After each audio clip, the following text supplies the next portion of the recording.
Swastiastu. Hai adik-adik, kembali lagi ketemu dengan Ibu di sini. Masih ingatkah dengan Ibu? Oke.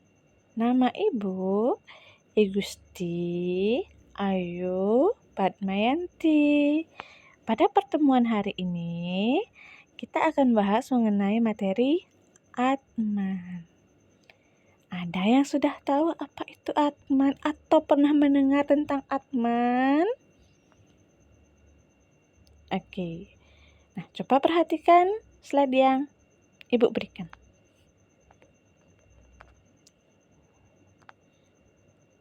Nah, ada 3 gambar di sini.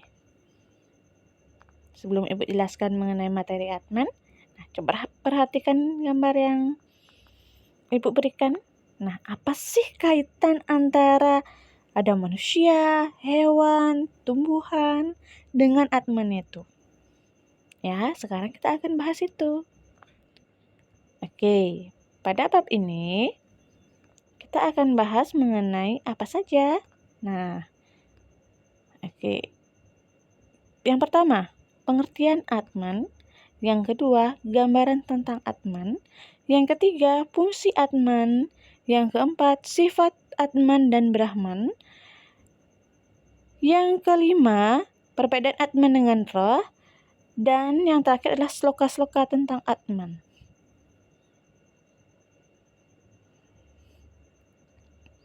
Oke, pengertian Atman. Kata Atman berasal dari bahasa Sanskerta di akar kata an yang artinya bernapas, yaitu nafas kehidupan, yang makna Atman itu adalah percikan-percikan kecil dari Brahman atau Sang Yang Widiwasa yang berada di dalam setiap makhluk hidup. Jadi, sudah terjawab ya slide yang tadi Ibu berikan. Apa kaitannya dengan ada gambar manusia, hewan, tumbuhan dengan Atman? Ya, karena Atman itu bersemayam pada makhluk hidup. Itu yang membuat kita bisa hidup, baik itu pada manusia, hewan, ataupun tumbuhan. Oke, sekarang kita bahas mengenai gambaran tentang Atman. Nah, di sini Ibu memberikan 2 buah gambar. Yang pertama ada gambar setetes air ya dengan samudera, sementara yang kedua ada cahaya matahari. Maksudnya apa? Maksudnya adalah, matahari itu satu, tapi bisa menerangi alam semesta beserta isinya. Begitu juga, setetes air di samudra, Tuhan itu satu, tapi dia dapat ya menghidupi makhluk hidup ya yang luas seperti itu. Oke, kita akan bahas lagi mengenai sebutan Atman pada makhluk hidup. Nah, bukan cuma kita aja yang punya nama. Sebutan Atman pada masing-masing makhluk hidup juga ada sebutannya. Dia sudah dikelompok-kelompokkan. Oke, pada manusia, Atman itu disebut sebagai Jiwatman. Pada hewan disebut dengan Janggama. Dan pada tumbuhan disebut dengan Stawana atau Stawara ya.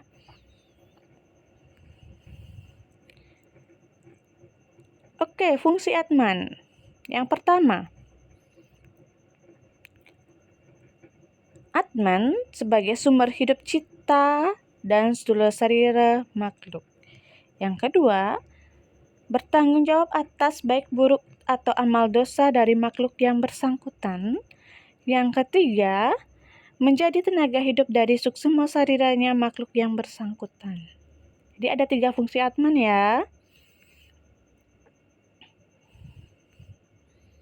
Oke, sifat Atman dan Brahman. Karena Atman berasal dari Brahman, secara otomatis sifat-sifat Brahman juga dimiliki oleh Atman. Cuman Atman karena masih dipengaruhi oleh avidya, jadi tidak bisa maksimal atau tidak mengetahui sifat-sifat tersebut. Oke, yang pertama, acedya atau yang bilang acudyaya. Ya, itu artinya sifat Atman yang tidak terlukai oleh senjata. Yang kedua, adahya, tak dibakar oleh api artinya. Terus yang ketiga, itu ada sifat Atman yang namanya akledya, yang artinya tak terkeringkan oleh angin. Yang keempat, acesya, tak terbasahi oleh air. Nitya itu abadi, Sarwagata itu ada di mana-mana, Stanu itu tidak berpindah-pindah, Acala itu tidak bergerak, Sanatana selalu sama, Avyakta tak dilahirkan, Acintya tak terpikirkan, Awikara tidak berubah.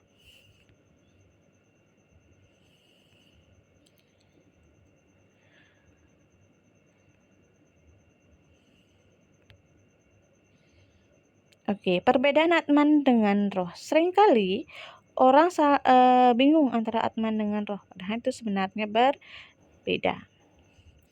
Oke, Atman adalah kesadaran murni yang belum terkena pengaruh awidya. Sementara roh adalah gabungan dari Atman, Mana, Budi yang sudah terkena pengaruh awidya. Yang mana maksudnya di sini adalah Atman itu masih kesadaran murni atau Atman itu adalah percikan kecil dari Sang Yang Widi yang masih sifatnya belum terpengaruh oleh awidya. Kalau roh itu adalah gabungan dia Atman, Mana pikiran, Budi, kecerdasan, di mana Atman lupa akan dirinya, jadinya dia bisa terpengaruh oleh hal-hal yang sifatnya duniawi.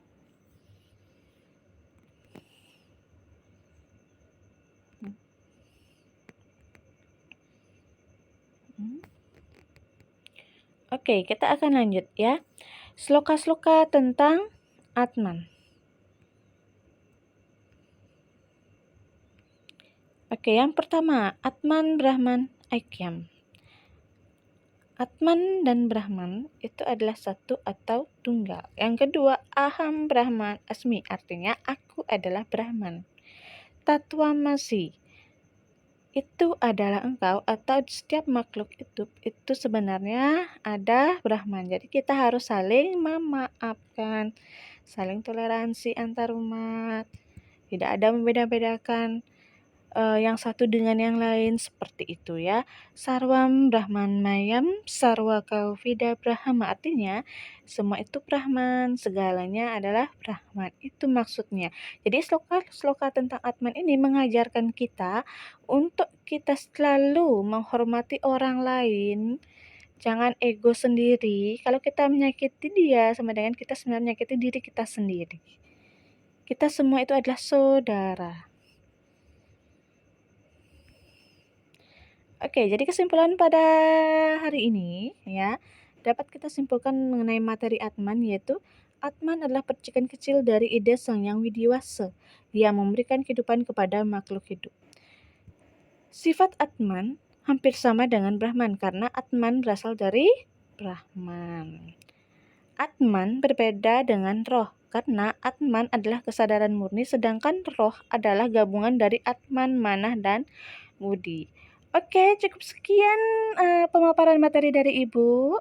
Jika ada salah kata, Ibu minta maaf yang sebesar-besarnya. Nah, Ibu tutup dengan Parama Santi. Om Santi, Santi, Santi. Om. Terima kasih.